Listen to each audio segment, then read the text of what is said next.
Welcome to the Hero Escape Podcast, your weekly escape from shopping for a PS4 just so you can play Spider-Man and then immediately resell it.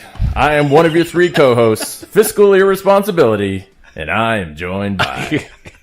I call bullcrap on that name.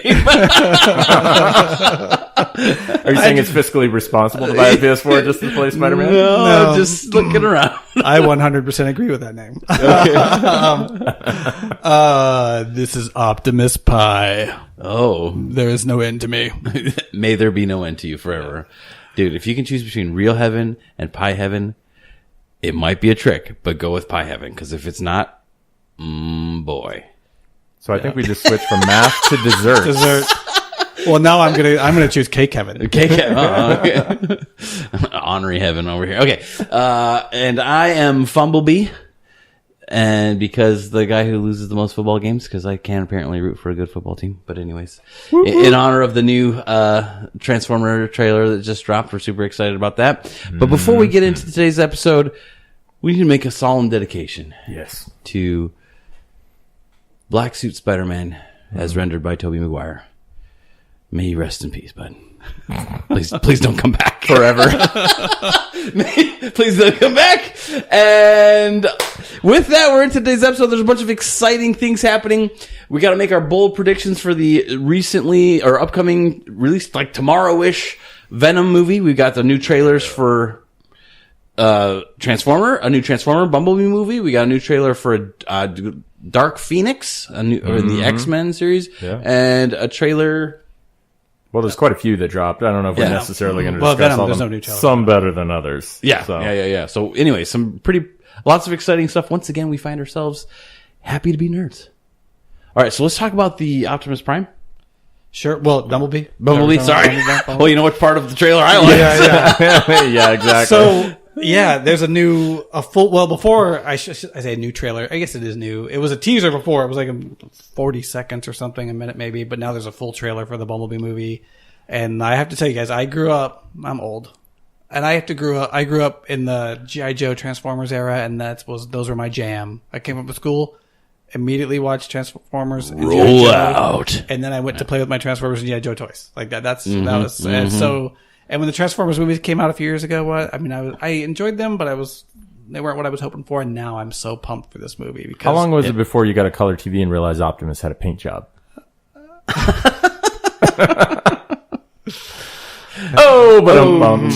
not that old. So it's weird, but I find myself in the same situation. They've made like 5 or 6 of the Michael Bay, Transformer movies, and now I'm watching. I didn't even see the last one. I think, but anyways, because I just lost interest in the storyline. I didn't either. Interestingly, I did see it. I finally. My boys watched it. They liked it. I did not. I felt like it was dumb. There's one cool scene in the movie, like 40 seconds.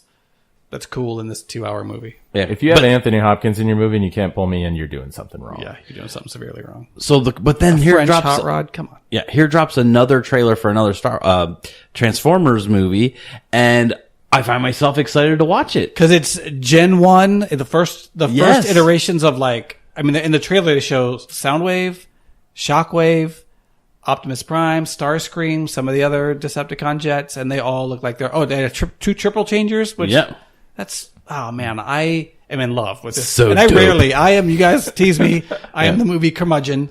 I'm always like, it doesn't look good enough. That was a good impression. That was a good impression of you. You nailed that, brother. I did a good impression of myself. But they have me for this movie. I am there. I am ready to go. I might even take my son, which I normally don't do, but I might even take him opening night just because I'm like, no, you have to see it. I feel like it's worth saying too that when it was just the teaser, we hadn't seen any of the classic bots. You were on the fence with the teaser. I was severely on the fence. I was like, well, we'll see. But now this trailer, they showed more of the other Autobots. The Gen 1 Transformers, I am in it. I feel like they are getting it. I mean, the first trailer wasn't, the teaser or whatever wasn't bad. I mean, who doesn't like Bumblebee? Like, if you grew up with Transformers, you like Bumblebee. He may not have been your favorite, but everybody likes Bumblebee. Yeah. No one almost said, no, I don't like no Bumblebee. You know what I'm saying? So you're like, okay, whatever. But then you see this new trailer and you see Optimus Prime, even though it's just a hologram of him and he's looking like Gen 1. And, some of the other guys that they show, Shockwave, Soundwave, Soundwave coming, Ravage coming out of the ejects the tapes and man. That's my jam. They are. Me too, brother. They are giving me what I want. It looks super, super good. And at I'm first, not gonna see it twice.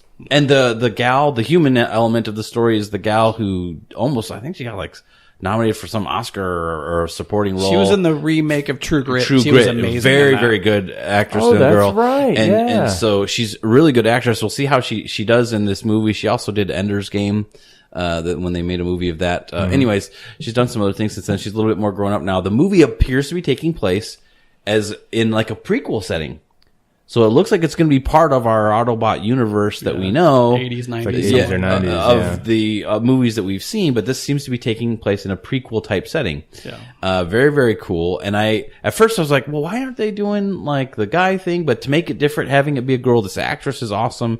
And the fact that she's like falling in love with the VW Beetle that's a girl, more of a girl car, right? Yeah. Nowadays, but maybe when that first car was first invented, but in the 90s, guys typically didn't drive a VW unless they're souping it up. I've seen guys turn them into race cars and Herbie begs to differ. Yes. And I love Herbie. I love me some Herbie. I would drive a car that looked like Herbie today. Yeah. But yeah, and this movie kind of speaks to me a little bit too. My wife's first car was a Volkswagen Beetle. So, I feel like there's I'm really enjoying it. Yeah, I'm anxious to see more trailers of it. I think they catch the little dialogue that's in the trailer, like the Optimus Prime saying "protect at all costs" the humans or whatever. That's so. Optimus Prime is that A1 ultra truest leader that's good, do the right, no matter how difficult it is, and they're hitting lots of right notes from. Original source material, right? Captain Source Material. Yes, you guys call me Captain Source Material, right? And that they are getting it, right? They are somewhere in the creation of this movie. Somebody has a huge original Transformers fan. Yeah. Sorry, and that guy has influence that they're doing the right thing so far. I can say I don't have the nostalgia for the original 80s Transformers, but anytime you have Peter Cullen delivering Optimus's lines, I am totally on board. So hologram was my favorite part as well. I was like, I'm totally there. Yeah. I love me some Optimus. Honestly, I will say too, I'm such a fan. I even like the bad guys. Like I was excited Starscream kind of in when I him. thought that might be Starscream, and now I'm pretty convinced seeing the other Gen 1 that is Starscream, and that or even if it's like Thundercracker or whatever those other guys. I don't care. They nailed the picture of it. And Ignorant just all question. the Gen 1 stuff has me. They have me. The Triple Changers are the Decepticons? Because they refer to Bumblebee as a war criminal. Yeah, they must be Decepticons, though I don't recognize them particularly from original content. And the other one that I remember that was a helicopter was a Autobot. I have one still. I'm missing pieces that was a tank, a jet, and of course a humanoid robot. So he was a good Decepticon. No, he's one of the ones that you could rub the thing and he could maybe be good or bad. Remember, he was a good guy. For those who don't remember, there's a little sticker that you could rub and see if yours was a traitor one or the symbol would come up bad. So he would be like, The only one I really remember was there was Astro Train. I think you have him right. He was a shuttle, a train, and a robot. And then there was a good guy who was green, and he was a helicopter, something else, a robot. But I was so impressed with the Astro Train Transformer when I got it, the toy, and having no history, no context of the character at all. I thought, man, this thing is awesome. I even went and told you about it. Well done, Transformers. Of course, we got a little John Cena in there too. Yeah. Like I find it humorous because of the there's a couple degrees of separation. This is just how my stupid movie mind works, but. Don't talk about yourself like that. You have he's sort of like we were putting up with Mark Wahlberg there for a while in the Transformers movie. Yeah. Now we get this new reboot, and we've got John Cena. And John Cena was in a movie where somebody yells at him in a movie theater, "Hey, Mark Wahlberg, keep it down!" And he turns around and says, "Mark Wahlberg, I look like Mark Wahlberg ate Mark Wahlberg." In the line. So when I see him in this movie, that's all I can think about because you're replacing Mark Wahlberg. Anyway, there you go. That's the tangled web. I'm impressed though by the tying all that together. That's impressive. Wow, way to convolute wonderfully. That was unnecessarily complicated things. So that wasn't the only trailer. We had another X-Men. Yes. So Dark Phoenix. They've rebooted the X-Men ones with this First Class series, and a couple of sequels. I think the most recent one was the one with Apocalypse. I don't know what it's called. Which was very, it's just like X-Men Apocalypse. Age of Apocalypse. Age of Apocalypse. Which for, I think, I was underwhelmed by that one. Age of Apocalypse. It was a terrible movie. Like, Apocalypse was supposed to be apocalyptic, and there's a couple scenes that, like, this is what an apocalypse would look like, and I failed to ever be terrified by apocalypse in the way I felt like I should have been. Anyways, but it's still continuing that storyline, and to me, this trailer that just dropped with the Dark Phoenix storyline, like what we just experienced with the Transformers one, where it's sucking me back into this universe that it kind of fizzed out for me. I'm back. I'm excited to see this movie. I love the actors. It was more this execution of the story that was, Michael Fassbender as Magneto, I think, does a great job. The guy playing Professor X, he's very good. Anyways, his name is slipping me. McAvoy. Yeah. He's very, very good. They're all good actors. And the character of Phoenix is one of those, like, my kids would call them OP, overpowered characters. And her story arc is very interesting and heartrending, because it's this person who's fighting with her inner demon, so to speak, and trying to still be right and being persecuted. And then there's the love interest there with Cyclops, which in original Saturday morning cartoons of X-Men, Cyclops was my favorite guy. In comic books, he kind of goes down a different road that I don't like so much, but so I like that dynamic. I'm looking forward to seeing this play out. I'm surprised when I saw the trailer. I'm like, they got Jennifer Lawrence to do another one of these movies? Like, I'm so surprised that she hasn't gotten too big for her britches with all of the, awards and whatnot. If you notice, they have Mystique like in a suit that comes like right up to her neck and everything like that. I think that was part of the sales pitch. Like, look, it's not gonna be like last time. Yeah, we've cut like 4 hours in the makeup chair out. Yeah, of every day. Can you imagine how much time they're saving just by having the full body suit? Yeah. On? Like, oh yeah, yeah. I'm sure she's like, I'm not interested in. Anyways, being the blue Barbie, but anyways, but I'm kind of excited to see how it plays out. The trailer did its job for me. I'm excited to see it. Personally, I'm a little middle of the road. Yeah. Curmudgeon over here has tainted my view of the actress playing the Phoenix, as compared to is it Famke Janssen? Is that her name? From the original X-Men movies? Yeah, Famke, let's just say that. I thought did a great job. So I'll say I'm not a huge fan of all the X-Men movies, but she crushes the role of the Phoenix. And Jean Grey, to me, she's probably the best part of some of those movies. Yeah. How do you finish out lady the story in this upcoming movie? Because we sort of saw the end of it in a previous X-Men movie already. So it's like, what is your... I wonder if they're just going to pretend it didn't happen. I mean, that movie came out like, 20 years ago? I mean...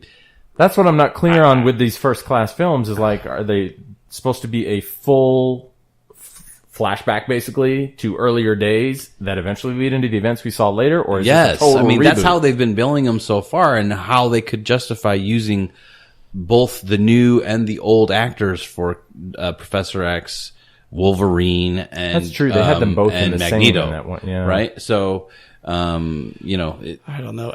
So it'll be interesting to see. That is a good question, because that whole her erupting, not being able to hold her powers anymore, wasn't supposed to happen until the last of the original X-Men trilogy movies. So maybe this is the event that makes them bottle her up. X-Men has never had a problem convoluting their own timelines and all that stuff. They never have a problem, and then they will use time travel to fix it all. Like they kind of did that with the one before Age of Apocalypse, where Wolverine travels back in time. Yeah. So dumb. Anyway, they with the use Sentinels time travel, and then it sort of resets. I think back to the first X-Men movie. It sort of says we clear because he goes back in time and everything's been reset, and they're just like oh hey, and I think Femke Janssen actually makes a quick cameo at the end of there. She does. I'm whole and normal now, whereas she went on down that crazy path. So they sort of let themselves reset everything, but.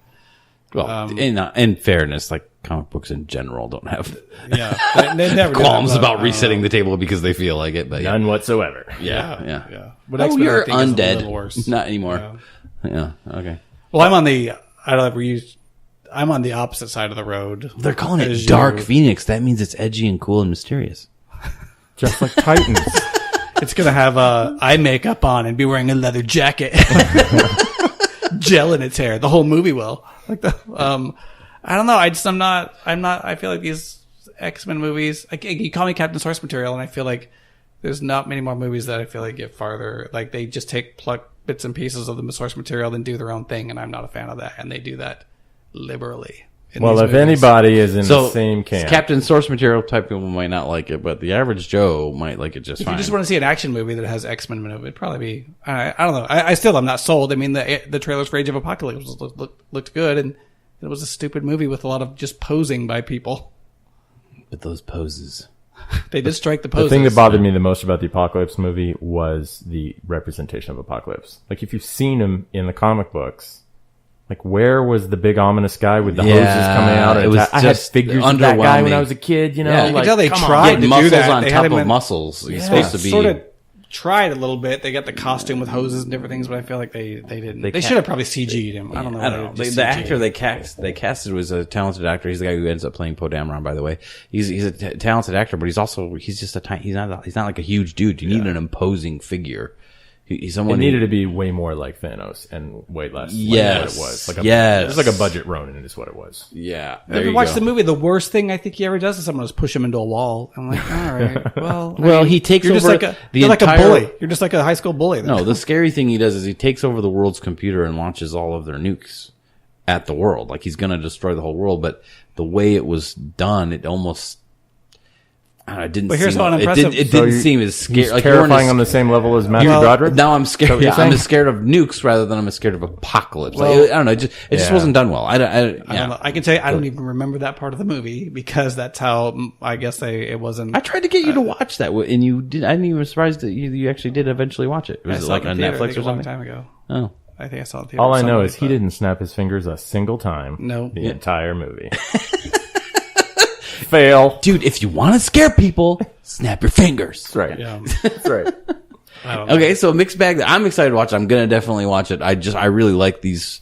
I know that I have some beefs with some of the ways they've gone, but I'm hoping like the first class movie was, I thought, really, really good. I hope they kind of get that feel.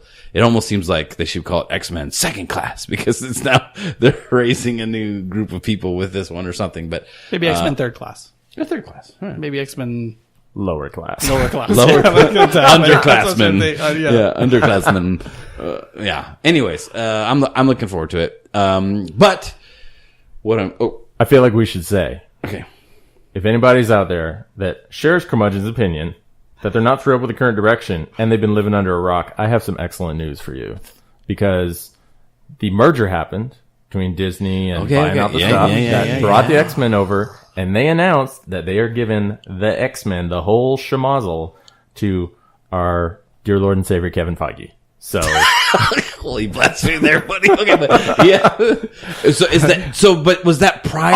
I'm so excited. Was that before or after the beginning of this? It's got to be. They had to have already had this movie in the works. Oh yeah, this movie I'm sure was this totally movie was in the can can already. Yeah. Yeah. But it's just it's very exciting because it's like, does he come in and just clean slate and I start hope over so, so again? bad. Does I he, hope you know, they- like yeah. there's so much currency built up with him. Yeah. Like it's the opposite of what I feel when I hear that they're still going to give Ryan Johnson a movie. You know So what I mean? Like, it's the other end of the spectrum. Do you know this? I'm curious. So is he going to end his role with like Phase 4 of Marvel and step into that same role with X-Men universe, with the X-verse maybe, or whatever they might call it? I have said all along, and I don't know, I don't have an answer to that, but I have said all along that if he's wise, and I suspect that he is, when the Thanos Infinity War phase is over, Which is not that far off. gently pushes that boat out into the lake and lets somebody else take over and steps away. It's leaving while you're ahead. You know, leave the table while you're up. And that would be also an opportunity for him to focus on the X-Men development and all that sort of thing. Yeah. In between calls, trying to tell Kathleen Kennedy what to do with Star Wars. You know, Yeah. he's a busy guy. I agree with that. I feel like you walk away there having made your mark on history Yeah. I mean, there. But Leave while you're on top. do you sort of leave the entire game? I tend to That think is something or Hollywood do you cannot wanna do, take though. something- Because I hope he does take over like an X-Men universe and give it that same treatment, because I would love to see it rebooted and done. I'd love done to. with It an seems like a entire- wild dream, though. Hollywood does not know when to quit while it's good. They just like keep going till we make, because we keep making money, which, you know, like they have every right to do, I guess. But well, I'm excited for it. I also have a deep, weird curiosity. I'm just burning to know who are they going to replace Hugh Jackman with one day? I just want to know, who's the guy that gets that job? That's not an enviable job. It is the one great thing in the midst of all of the existing X-Men stuff. Yeah, Hugh Jackman hard job redefined Wolverine. Yeah. I mean, remember Wolverine was supposed to be a short dude, like 5'2", and Hugh Jackman is very much not 5'2". So he's like 6'2". Yeah, so no one thinks of Wolverine as a short guy anymore. I hope though if they try to, I hope they would go with someone shorter. I would hope they try to let's try to be realistic. I realize you want to make him some Hollywood hunk, but let's try maybe go for someone 5'7". That would be almost epically fail. Danny sure DeVito. if they did that, I I mean, they could do it right. Tom Cruise. Tom Cruise is like 5'7", right? They could pick a handsome short guy, right? They're out there, all right, somewhere. Well, maybe. Okay, can we? I'm so excited. Are we ready? So Venom is getting released. There's the trailers out there. I'm excited to go watch it. We've got to talk a little bit about the Venom movie, make some bold predictions. Are we ready for that, you guys? Sure. Can we do that? Hold on, I need just a minute. Okay, I'm ready. All right. So when they announced this movies, I think we, like a lot of people, had a little bit of a head scratch moment for when they announced the Venom movie, I should say, because you're like, Venom, how can you have a Venom movie without El Spider-Man? the Spider-Man, right? But obviously they're doing top notch. I mean, we've seen the trailers. The special effects seem really awesome, and I'm on board with Tom Hardy as an actor. I've liked him in what I've seen him in, anyways. For those who aren't familiar with Tom Hardy, he was Bane in the recent Dark Knight trilogy. He was also recent. Well, sorry, I don't know what else to call it. The Batman It's trilogy. recent in our hearts. More recent than the previous Batman movies. Okay, that's all I'm saying. Yeah. Anyways, and also he was in Inception there. That was, anyways. Good actor. You guys know who he is. But anyways, so I'm on board with who they have What's his doing. name again? I'm not talking to you anymore. Okay. Tim Hardy? Yeah, that's right. Tim Hardy. Did I say it wrong? No. Tim Hardaway. I remember him. Oh, NBA player. He's just derailing you. Carry on. Sorry, go ahead. Mission accomplished. So when I start looking, I feel like Venom was introduced back when I was like the perfect candidate for comic books. You know, like junior high-ish is probably when Venom got. Do you want to know the exact year? I do. Ooh, Eyebrow look who raise. did his homework. 1988. 1988. So, yeah. Okay. So yeah, it'd have been 10. So whatever grade that put me in. Oh, that's 4th grade. So whatever. But I don't. So right around. Yeah. Close. But he probably didn't.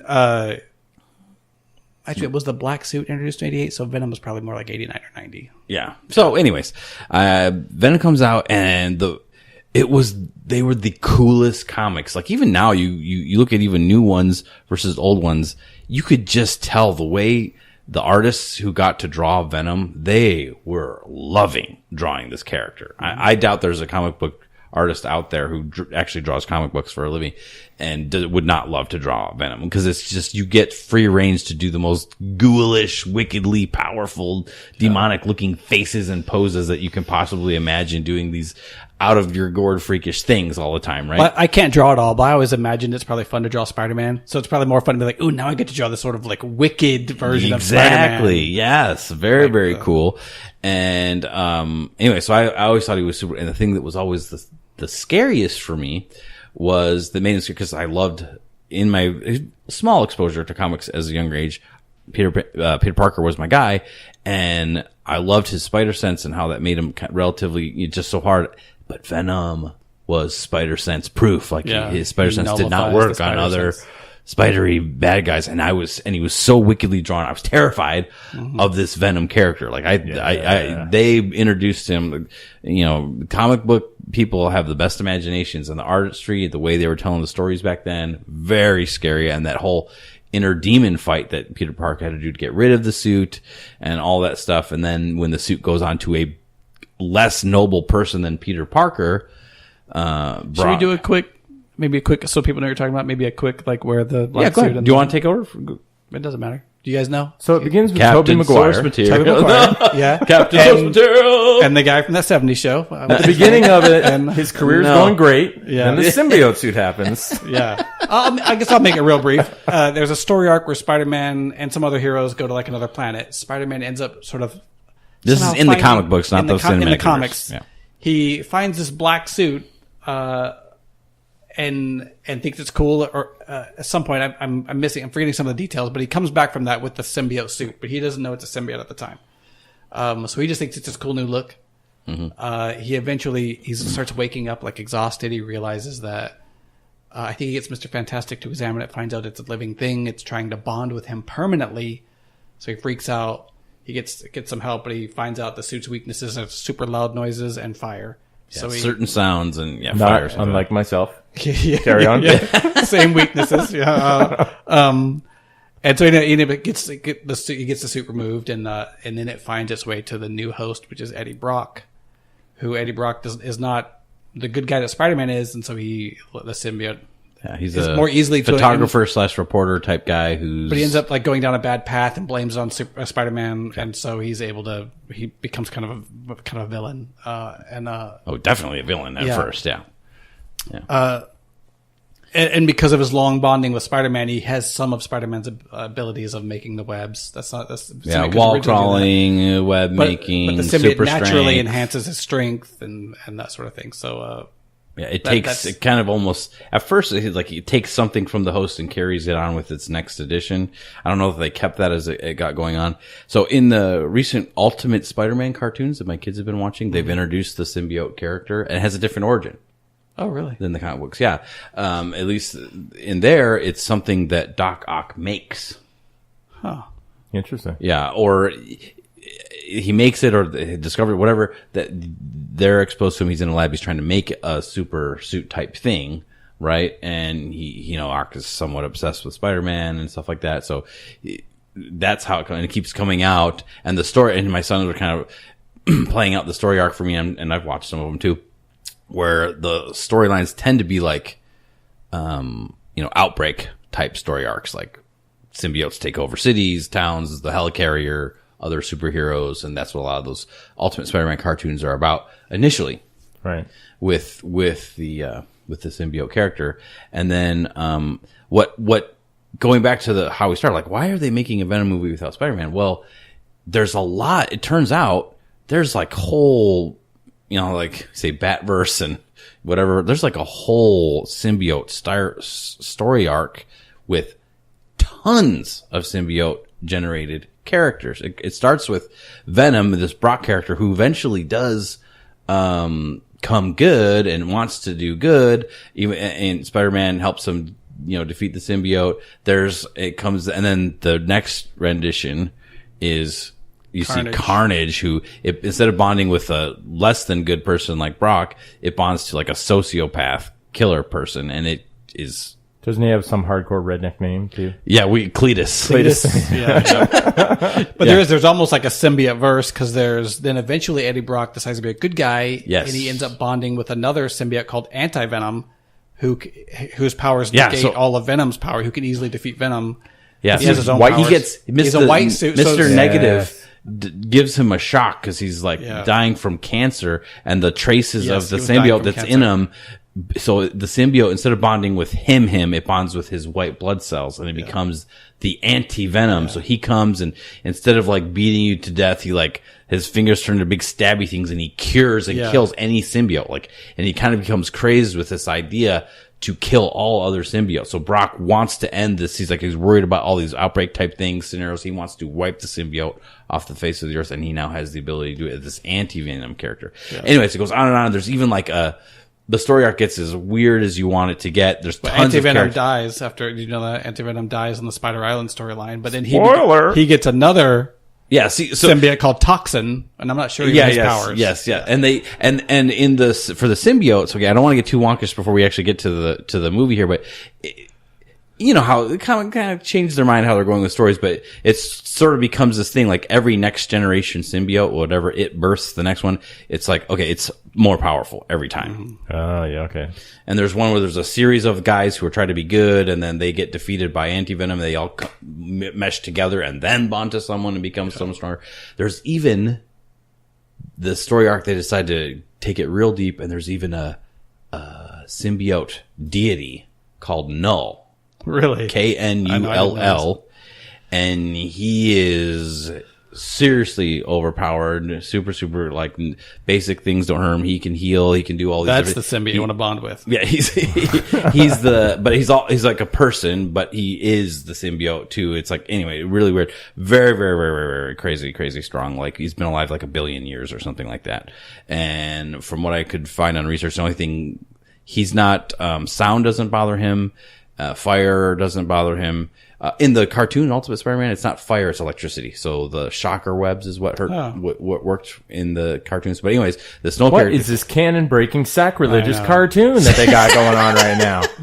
But this Null character, they say, I just because I'm me, but regular electricity, but because he's a deity, divine electricity hurts him. So whereas someone with like divine lightning, like Thor, can really mess his beep up, right? But it takes something What like are you that. the god Like of that's again? that Divine electricity. So anyways, direct current. this is one humongous tangent to say that there actually is source material deep for them to make a Venom franchise, albeit we all readily acknowledge it does seem weirdish or wrong to have it start without a Peter Parker character. Which, Well, maybe they're being who clever knows? and hiding. Maybe there's a Spider-Man cameo in this movie. who knows? Let me say, if they are hiding it and not showing to everybody, genius, and I will love you for doing it. Well played. Yes, holy cow! Don't show all your cards in the trailer, people. Come on. Yes. I kind of think there isn't one, but There probably isn't. because the whole merger thing was still The rumors were that there is no Spider-Man, but there is Carnage, and this is just rumors, so we can't say it's a spoiler. We don't know for sure, but that there is a Carnage in like almost like a post-credit type scene. Right. Somehow this is going to end with him in a jail cell with Cletus or whatever. And yeah, I highly doubt this is going to get into all those different iterations of symbiote characters where they get all the way down to the Null character, right? Yeah. Seriously, you can see in the trailers, it seems like it's a experimentation thing that they're making, perhaps like that Doc Ock storyline I was telling you with the Ultimate Spider-Man. Maybe they discovered it from space and then they start experimenting on it. Who knows, right? Well, that's what I wanted to ask. In the most recent trailer, which was a little while ago, but it was longer, had more things in there. There's a brief scene at the very end, did you notice, where the little weedy businessman bad guy is fighting him, and they're like semi in the air, and they're partially enveloped in the symbiote stuff. So like the bad guy is also. So I'm curious what your predictions are as far as, are they going to go with a named character? Yeah, like you're talking about from this universe, or is it just going to be, oh, that guy's got the symbiote stuff too. Now I got to fight the more bad symbiote guy with the less bad symbiote guy. It appears they're taking like the anti-hero approach here with this Venom character.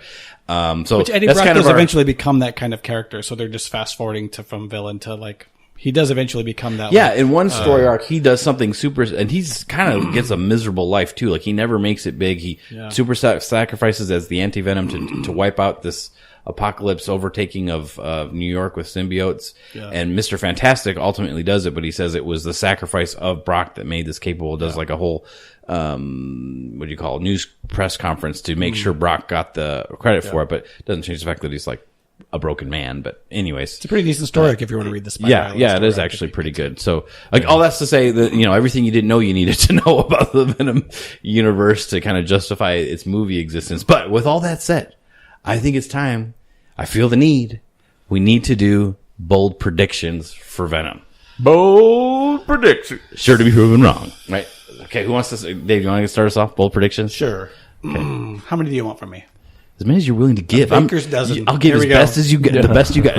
I'll offer 2. Okay. This falls into sure to be proven wrong, but I'm kind of saying it because I hope that there is a Spider-Man cameo so bad. So I'm going to say Spider-Man cameo of some kind, even if there's no just a webbing from him, maybe to be like, oh, this guy, or whatever. At least acknowledge that it's in the same universe. Acknowledge that is someone he has to look out for, like to look over his shoulder for Spider-Man. Maybe we never see him. I think they're gonna. I want to, but I think they're not gonna do that. But okay. Next, what is my next bold prediction? How about the supervillain? Who's gonna be the villain? Supervillain. I get the vibe it's not going to be. I haven't heard about the Carnage thing. I think the villain is going to be the classic movie villain of corporate greed businessman. You basically okay. Yeah. The trailer does lead you that way. The guy who's the lead experimenter, but in the other trailers, they show him kind of getting overtaken by Wood. Okay, here's another bold prediction. I'll go with this because I want to say this may have happened in comics. I'm going to say Venom eats a dude. Whoa! You get me all excited. A la Chewbacca, who I just watched Solo recently with my son, and realized in the scene when you first meet Chewbacca, the guy's talking about feeding the beast, like, and then you see the body, you're like, or what's left of you, like, oh, Chewbacca has eaten a person. Okay, all right. I don't know what his deal was holding back on the porgs, but all right, feast up, dude. Those things are amazing. Okay, sorry. Spider-Man and Venom eats a dude. Eats a person also. All right. Nice. I don't know how bold it is, but here's my prediction, is that somewhere in the beginning of the movie, they're going to show us secondary Spider-Man universe characters like J. Jonah Jameson, that kind of secondary character. That's a good and call. the actor who plays said secondary character is going to have to carry on into additional like Homecoming / movies, all that sort of thing. So there may be an element of actually significance very bold here. prediction. You're saying they are going to connect Venom to In some Marvel way. Cinematic Universe. They are going to connect it. I see this as a two-way relationship, right? Disney comes to them and says, you really, really, really, really, really need to let us use Spider-Man. They haven't really asked for much in return. This is their ask in return. We're doing this movie. You really, really, really need to let us have some kind of heavy-handed tie-in hint that, yes, confirmation for the audience. Is there not any paperwork hang up still preventing that? Well, I don't know. Like I said, I mean, whatever they worked out to have Spider-Man and Civil War and everything, beyond that. Well, the way it was described to me is like Keaton they're is the Vulture. That's they're like trading, using like superheroes as trading cards and trading and seeing who got who in the divorce kind of a thing. Like, I hope you're right. I think they feel like retained it's it. I not think gonna there was happen. like an exception because this is Sony, this is not Fox. This Right. is So Sony. Yeah, and Sony still has all the rights to Spider-Man. They've just agreed to let Disney make movies with him, and then they get, I forget everything, but they get a big chunk of the money from it. Yeah. But I would think that still retain the right. Like if we want to put Spider-Man in a movie or any characters, we can. Yeah. And I guess I'm saying it more from the standpoint of in the current new iteration, we've only seen Aunt May, you know what I mean? Like, so there are other secondary characters yet to be revealed, and the question of who's going to play these people. And I just think like this is an opportunity, especially at the beginning, to tie in this to the main thing. So okay, I think Sony's gonna try and finally succeed at one of their dang movies because they just redid Fantastic Four, which flopped colossally.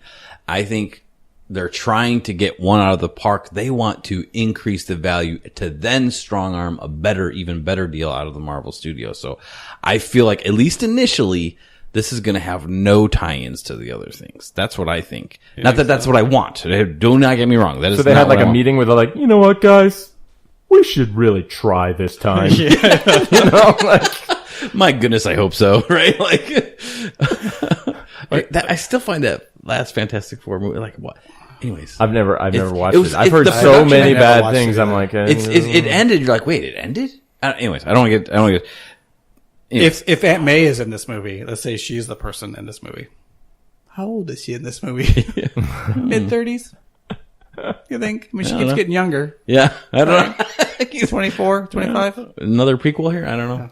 So, okay, so I think there's going to be, I do want to say, I don't know how bold this is. I think it's either going to be Carnage or the one you just said, corporate greed. Toxin? Toxin. I think it's going to either be Carnage or possibly Toxin would be skipping a couple generations, but Yeah, I feel like that'd be it's going to be mistake. I think the villain's going to be a known symbiote bad guy, I think. Okay. I want it to be Carnage. I hope it's Carnage because then it will be awesome and not something like, oh, we're going to save this and tease it for later. Although that would also be, that's a thing I could see playing out too. But Well, you know who I could see it being, and it kind of tying into the whole corporate thing? Kingpin. Classic. Ooh. Daredevil and Spider-Man villain. Okay. You know, because he's some of a crime boss, but ties to corporate junk. Okay, but Marvel has Kingpin. That's why they just did the Netflix with Daredevil. And he's But again, very you talked about the popular negotiations. The negotiations, like, hey guys, we're giving you Spider-Man. Will you let us use Kingpin in this movie? But here's the thing: he was very well received in the Daredevil Netflix, the Punisher yes, arc. Anytime he's appeared. So why would they not use him as currency in the trailer if they had him? That's my thing. Again, they elevate the value of their asset. They're going to try and, instead of sell low, they're going to sell when it's high. I think at least the initial plans was to elevate the value of the Venom character to give them better negotiations to get better characters or to sell it better for more. But all of your ideas, I'd hope they do all of them. Now I want to see that so bad. Now I'm saying, like, if they don't use Kingpin, they're dumb. Unless they have something better. But yeah. I mean, it could be Norman Osborn. It could be, there's a lot of evil, rich, bad dude. It could be the whole Tombstone gang people could be part of it. You know, there's that whole New York gangs that they have a story arc there. The Owl.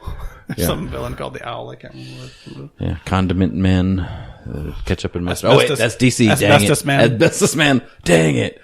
We get into the theater. Turns out Rian Johnson directed. He wasn't actually a symbiote the whole time. It was just a black paint spill. Just a bad accident with some black paint, you know. And his parents were just nobodies that sold him for drinking money. So. Okay. I say, I want to make a bold prediction. There's going to be a love interest. Can I say that? You think so? Yeah, love interest. They're going to try and have a love interest tie-in. He did seem pretty affectionate toward that lady that ran the convenience store. Yeah. That's right. She was like the reporter lady. Yeah. I think there's going to be, that'll be maybe Dave, a new wrinkle. I'm going to call you on that and say that's not particularly bold, right? I mean, that's a classic movie trope. I know, but not necessarily true to the Brock character. Yeah. Here's another thing, though. Why wouldn't you have that? I'll go a step further. The love interest will play in his helping him, like, it'll arc his character. I'm going to push you even farther. Does the love interest die? Oh. I say yes. If there's a love interest, you say she dies. Okay, now we're into the bold prediction. Okay, right. You just made me more bold than I felt comfortable. Need to loosen I don't think there's a love interest. You don't think there's a love interest? No, I think it's. I hope there's not. I think it's Venom in the friend zone. He's upset about it, and that's why. Yeah. And that's why he gets the rage issues. Yeah. I cursed this friend zone. I got the sweet suit, and I'm still in the friend zone. Exactly. I do everything for her. Yeah. How many more teeth do I need? Oh, awesome. Well, this is great. I wanted to end with another bit of whimsy gamery. Whimsy gamery. Yes. Bring on the whimsy gamery. And I wanted to tap into one of our oldies but goodies. I've actually had a couple people suggest some that we bring it back and do it. So I want to bring back everybody's favorite game at the end. Who would win? You know, it's a real thing when I have to learn how to like copy your voice to do it. Yeah. Okay, so I wanted to do the Gauntlet edition with our character we've just been talking about, Venom. We don't need to so remember we did this before with the Black Panther. We ran the Black Panther through the Gauntlet. So we're going to have to speed issue. Just give your vote up, down if you think Venom versus can beat this character. Hands down, 99%. Current iteration Aunt May, not old and decrepit Aunt May. Current iteration Aunt May, okay, 98%. Dude, old Aunt May, 99%. With that umbrella, she was nasty. Yeah. She took down Doc Ock. Yeah. Finish it. All right, I got okay. All right, guys. All right. So, all right, we've put Venom into the octagon. All right, and up for his first contestant in the battle is someone we know, someone who's dangerous, someone who might be just as crazy from the DC universe, Bane. Bane versus Venom. Tom Hardy versus Tom Hardy. Yeah. Oh. You merely adopted the symbiote. Dude, you freaking nailed that. That was awesome. That was good. I would like someone to ask Tom Hardy that question. But So Venom's in the ring. He's approaching Bane. So Bane, in the comic book, he has like he gets like super strength. Like he's on some serious roid up druggies that like. But does not use loud noises and or electricity. So does he figure that out or does he not? And that is kind of the deciding factor, right? Like it doesn't matter how much strength you have. You're not ultimately going to beat Venom unless. Has anybody ever like ripped the symbiote like physically off of him? Yeah. I don't know. I would. I'm not sure. I don't know. I don't know that would even work, right? Because you grab it to rip it off and it just starts eating you, right? Like that would be. And the symbiote has a lot of powers. I mean, it can shapeshift, perform projectiles and spikes and sharp things. So remember, even like bladed weapons. Let's keep it. I don't want to get to like null symbiote. Let's keep it to Venom. What we know Venom symbiote can do, right? I think just a scope. I give it to Venom. I think he has enough of a power set. Yeah. I think physically and strong. He may not be as strong as Bane, but he has enough of a power set. And the webbing, we can't discount webbing. That webbing and the wall crawling. I think the agility, the speed, and all that stuff. And as we know, if you just pop even one of those little face hoses out, I mean, Bane's exactly. down, Exactly. The juice comes out. He deflates to being 190 pounds. Save me, Talia. Okay. So I too, I'll give the thumbs up to Venom winning the battle against Bane. Although I think that's something I would love to see. Ooh, Not gonna happen. guess what? If the symbiote takes over Bane, is he now Venom?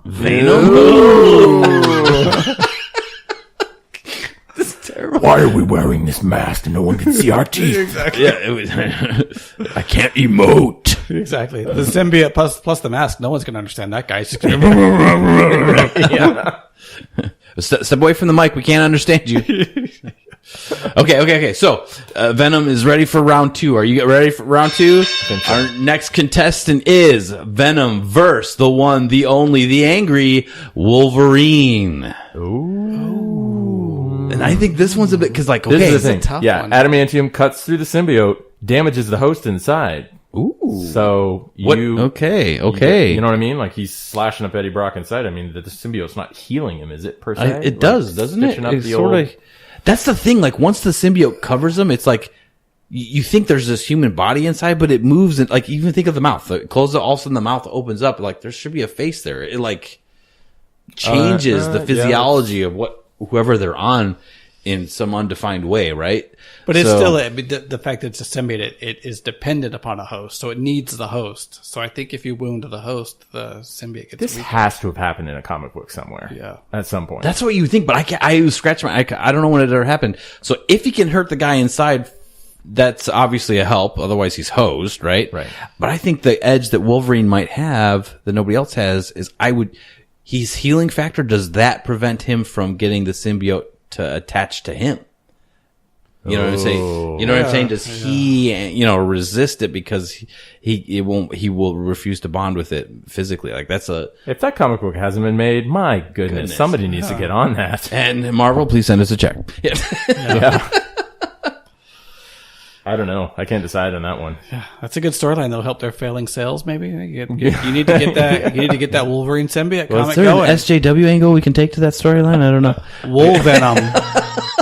Wool Venom. So Wool- in a Wool lot Venom- of I don't know. in a lot of those story arcs where it's like Apocalypse, the symbiote starts taking over people's or superhero teams. Wolverine has been taken over by the symbiote before, actually. Oh, that's a bummer. I think. There's a cool Guardians of the Galaxy comics from just not that fairly recent where Venom, as a good guy, joins the team, and on the spaceship he moves to each of the Guardians of the Galaxy and takes over. He takes over Rocket Raccoon, who looks awesome as the Venom. Then he takes over Groot.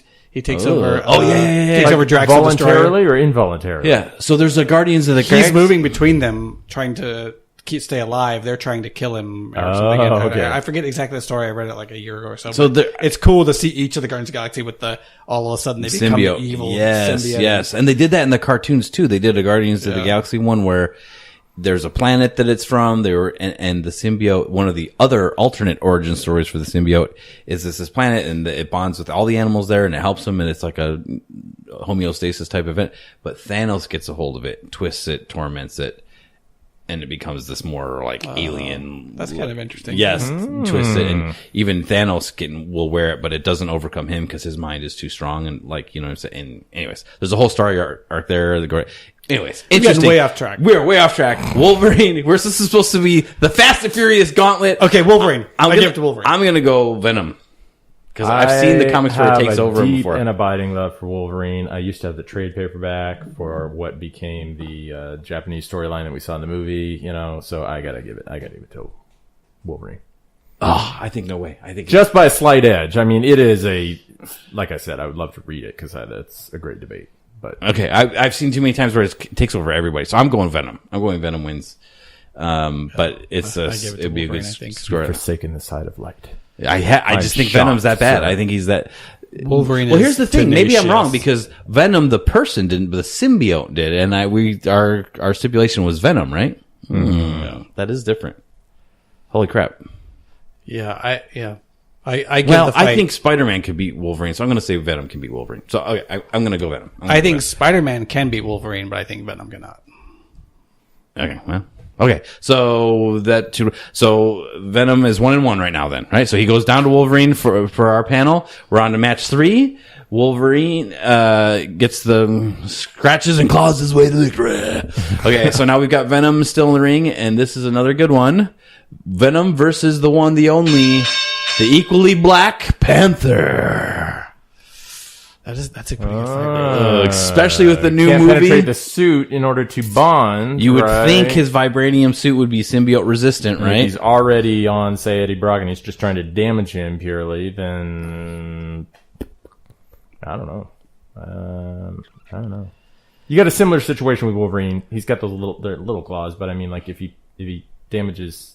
Well, I will say this, right? Black Panther T'Challa is highly intelligent, right? And he uses gadgetry, so I think he's probably going to have a gadget that nullifies Some kind of Venom sonar, pretty like, easily. super loud. So if you just take it, if you strip down, no gadgets, just bare knuckle fighting, I'll give him the vibranium suit, his Black Panther suit, and enhanced strength.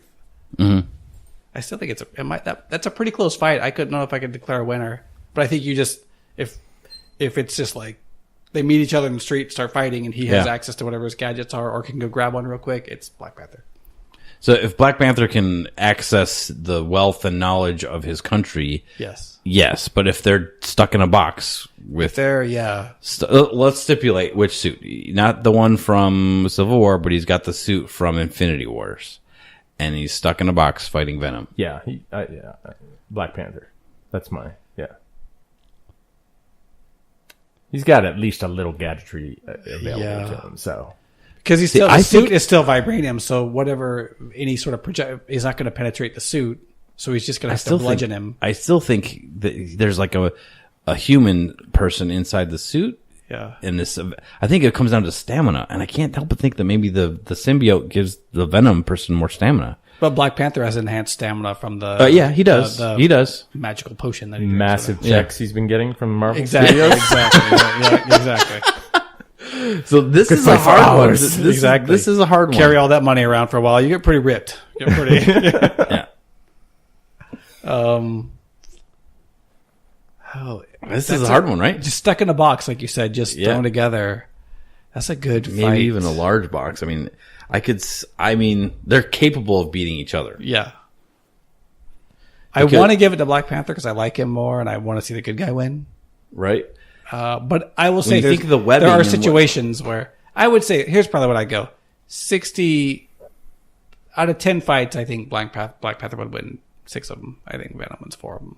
Okay. That whole, they kind of overpower or upgraded that suit so where it absorbs energy and reflects it back. Yeah. That's a hard thing to overcome. Other iterations of Black Panther that don't have that technology in the suit, I say solidly Venom. But that upgrade in technology in the movie, I'm okay with giving the edge to Black Panther also. But without that, I say Venom. Well, even with that, that new thing is the redirection, because even the vibranium, that's what it does, it absorbs energy, right? So even with even the comics, his unitard or whatever is a vibranium weave. Yeah. So that it's going to absorb all the energy that Venom can dish to him. So I don't know. What do you think, Nathaniel? I think Black Panther. Yeah. All right. So Black Panther wins. Wakanda forever. Okay. You were just waiting the whole time to say that, weren't you? I was waiting to say it. Can I say I do this? I do this trivia game that's twice a day on my smarty phone. HQ Trivia, and it's got a chat section. It's got a chat section, and every time there's at least 2, and I have done it too. Every time there's at least a few people that are typing in there, "Wakanda forever," like that. I have done it because you just want to. It feels good to shout it. Yeah, it does. Brings out the best in us. Okay, so he's down. All right, let's go. We've got 3. We've done 3 matches. We usually do 5. He's 1-2 right now, then, right? Because we gave it to Black Panther. Yeah. Okay, this one might be a little bit redundant, but what if we have Venom versus the fabulous, the fantastic Iron Man. Oh, I think Iron Man has enough technology in the suit. It's easily won by Iron Man. Really? Well, I don't know. My inclination was like he just rips the suit apart and then Tony Stark's up a creek. I mean, you know. I think there's so much technology in the suit. But of course, it's like which iteration of Iron Man, right? If you go maybe like the Mark 1 suit. Yeah, maybe I would say Venom. I think the Mark 1 suit was like just a chest piece with tights or something like that. Okay, but really, in Infinity Wars, Iron Man, his suit basically, the nanotech was essentially functioning like the symbiote suit, except for the symbiote suit doesn't break or wear off. So the whole fight is just those two suits trying to bond with each other. You know what I'm saying? Like how it could mold into the. I mean, that was basically it was basically acting like a symbiote suit. The tech that it has, it has like explosives, but those don't really work. Not that they feel good. It's a heat-based attack if it explodes. Maybe if that works. I mean, I don't know that it's as cut and dry as I feel like I give it pretty handily to Iron Man. You don't even like Iron Man. Stop it. I'm not a huge Iron Man fan, but I just feel like why are you doing this? I thought we were friends. No, I feel like I say Iron Man. Well, okay, I was kind of leaning more like you. He could destroy that suit. Yes, the first thing I thought of was bad. just like him being ripped out of that like a tin can. I don't know why. Like I think I would want to see that. I would want to see Venom beat up Iron Man. Yeah, it's because if I watch the Marvel movies and Infinity War, I'm like, oh, it's the Iron Man. Iron Man wins. And then I read the current Marvel comics, Tony Stark, Iron Man, and I'm like, Venom wins. Venom. Yeah. All right. So, what did you say? I'm going to let's assuming a more pre-generation Iron Man. I'm going to give it to Venom. Post one, if he's got access to all of his hardwares and extra suits and blah blah blah, fine. But in general, walking down the street, I think Venom would get the upper hand, but if there's a round 2, it goes solidly to Iron Man. That's what I would say. So we'll give this one to Venom for what it's worth. Okay. All right. Sure. So 2-2. He's 2-2 down to the final match. We cut it quick and dirty. This one is going back, tapping into the DC universe. Does Venom end up a winner? We're going the one, the only Venom versus the enigma that is Clayface. Oh, because he behaves a lot like a symbiote. I see what you did there. The whole fluidy, like how does Venom lay a blow onto Clayface, this guy who's basically monstrous putty? Yeah. Here's the thing about. Let me say this. It's not to me so much of a Venom would lose the fight. It's how does he win the fight? How does either of them win? They are both susceptible to electric shock. Like Batman has used electric shock frequently on Clayface. It's kind of funny because what would they sharing weaknesses? I mean, what are they going to do? This is a plug again, everybody, to get you to go back and watch Batman the cartoon series, animated series, where Clayface is introduced to many of us. Please go watch those episodes. Look them up. Anyways. Clayface. He's basically a big blob of Jabba the Hutt lookingness that it's like an evil plastic man. I want to say Venom, but I don't know how either one of them win.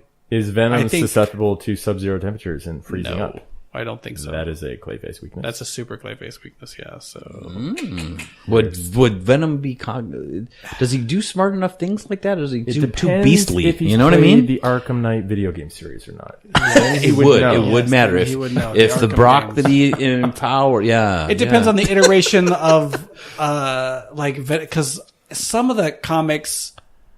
Like when Flash Thompson wears the Venom suit, he is fully his same level of intelligence, and so he would be able to fight. But it's like when Eddie Brock wears the suit, it's like he's a mindless idiot, and he just runs around punching and yelling, and which is another alternate backstory. With his 7-foot tongue. Yeah, Flash Thompson wears it; he becomes Agent Venom. And it bonds permanently with him, but he still keeps his sanity for some reason instead of making him evil, and he joins the Shield with Spider-Man in this Ultimate Spider-Man universe. But anyways, so here we got Clayface, we've got Venom. This is the fight that I can't could go on like that's crazy. Like 50-50 for me because the other is true. How does Clayface beat Venom? I mean, what is his? You know what I mean? Like,